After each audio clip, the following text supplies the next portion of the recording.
Prey. Not that one. We'll get back to that one later.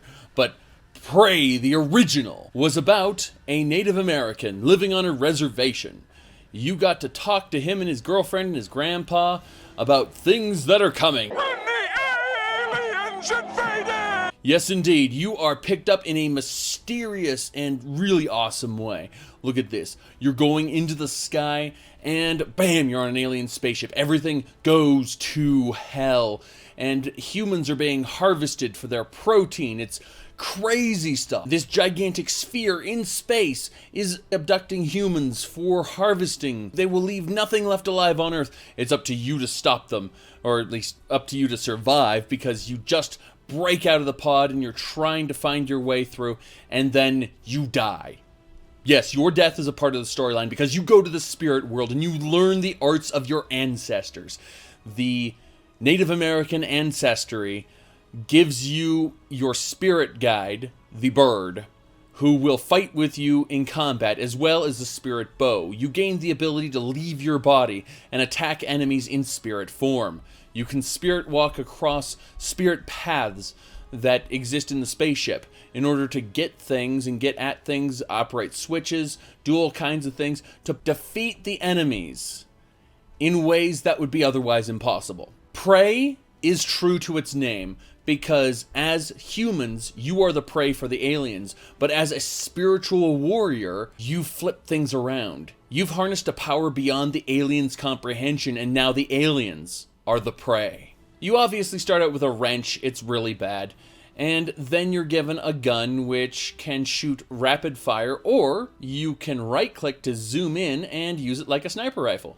So you've got your low-level machine gun and your sniper rifle built into a single weapon. You constantly get ammo for it, so unless you're wasting time sniping stuff all the time and missing a lot, you're probably just going to plow through enemies no problem. The game uses a lot of puzzles, such as balls you have to roll toward things and blow up, and various spirit realm switching tricks. Speaking of the spirit realm, did you know your deaths are canon in this game? When you die, you go to the spirit realm, and it goes, although your body may be broken, your spirit lives on. And it goes, you must fight the dishonored dead to return to the living. And so you have to grab your bow and arrow and just shoot at wraiths. And as you kill the wraiths, you absorb their energy, and you can see your health go from 0 to full again as you're fighting these wraiths. And when your health reaches a certain threshold, the ground breaks open and you fall down back into where you were. It's an awesome effect. Another side effect of you returning to life is that you can now read the alien control panels. So these obscure alien glyphs now have a translation that rises out of them if you stare at them too long. Furthermore, you can understand the alien queen as it speaks to you in the spaceship. What was originally this distorted sound you couldn't make out is now very clearly a woman's voice, saying, "These abominations were not here before you returned, human." As it turns out, your return has signaled the dead will also return. So all these humans they're harvesting are actually turning into ghosts and plaguing the ship. You've opened Pandora's box, and now the aliens who were looking for prey are now the prey. Oh shit. Look at this. Oh, this can't be good.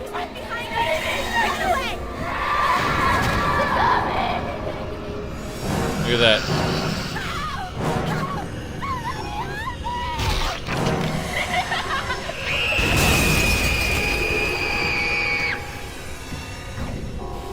These ghostly abominations were not here before your sudden return, human.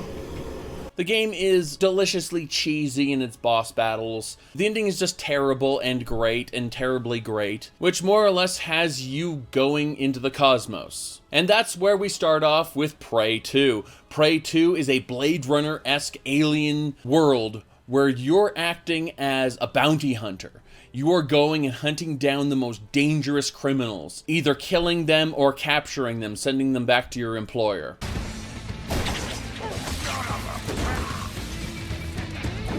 Target has teleport capability.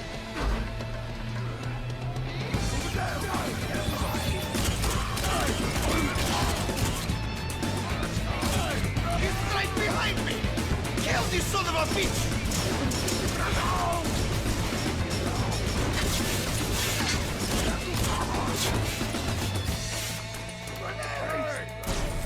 Grab wave enabled. Target is escaping.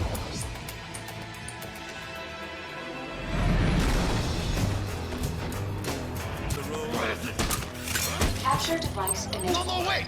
I paid double, triple! Oh wait, that game never got made. No, instead they made this one. The New Prey. The New Prey is a complete reboot of the story. If I had to guess, I would say that Arkane Studios just wanted to maintain the license on the name Prey, so they just put out their own game using its name. Maybe they're just spineless wimps who couldn't think to make a new IP, or couldn't risk it on a new IP and knew that there'd be a base amount of original Prey fans like myself who'd then go out and buy the game. It's unfortunate that they're that spineless, but that's how it looks anyway. So in Prey, you are playing as Morgan Yu.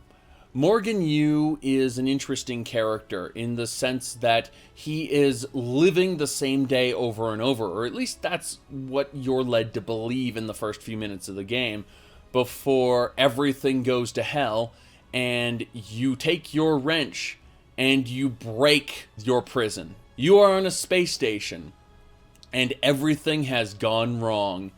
These little creatures called mimics now take the guise of coffee cups and chairs and other miscellaneous objects scattered around the environment, and it's up to Morgan Yu and his trusty wrench to defeat them.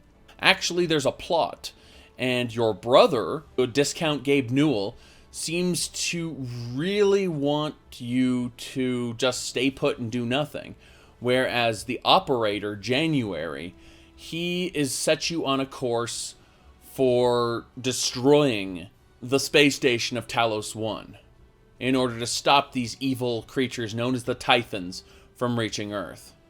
On a surface level, it seems like a survival game, but really, what they do is they pull a linear experience in the beginning, and then you reach the lobby and say, okay, you can go everywhere now except the areas that are locked.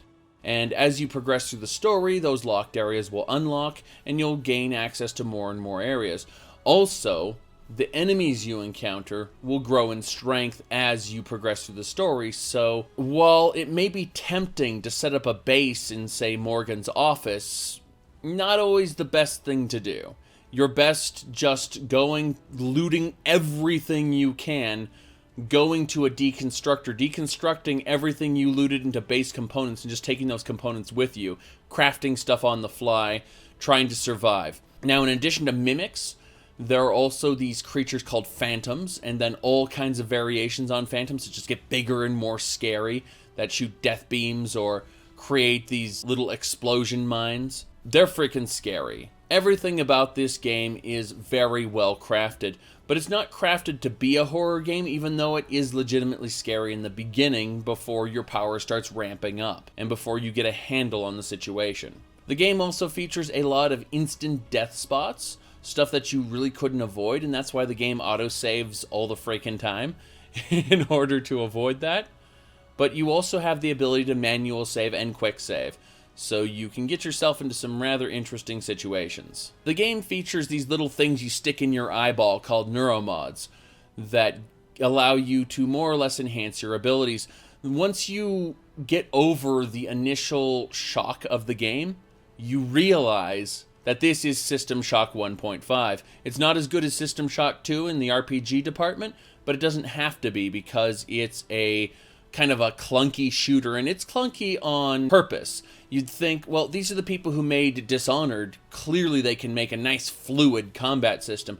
It isn't about being fluid, it's about being rigid and weak. You don't know what's going on, you have to survive, but then it gives you the tools you need to defeat your enemies with limited resources attached.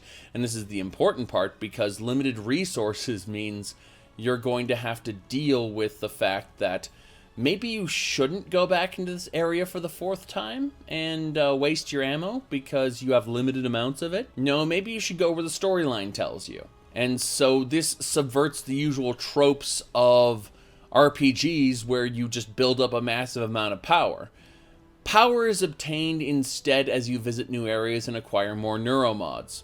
So your character is mostly human in terms of abilities, but as you go through the game, you will acquire more neuromods.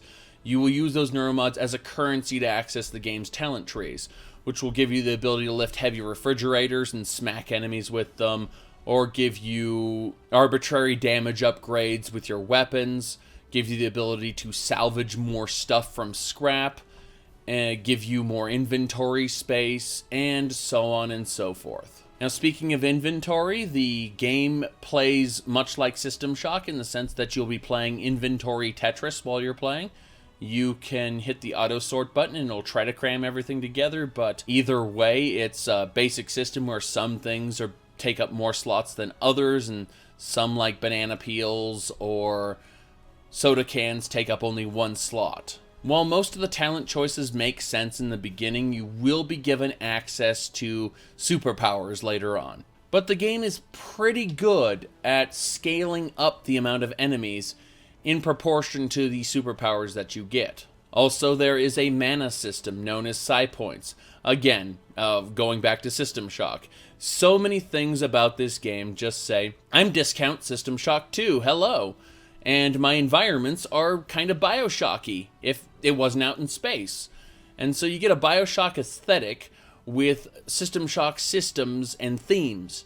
And it makes me question, again, why did they call it Prey? As I'm enjoying the hell out of this game on live stream, maybe not as much as the original Prey, but certainly close enough to where I want to praise this thing. I'm constantly hearing people say, well, this isn't as good as the original Prey, which I agree with. And then I hear, of course, the constant grumbling of, cynical cash grab, it's Arkane Studios and Bethesda Softworks doing what they do best. I don't care, really. I mean, I prefer the original. I will always prefer the original. But the new one is still pretty damn good. And I would definitely say worth playing.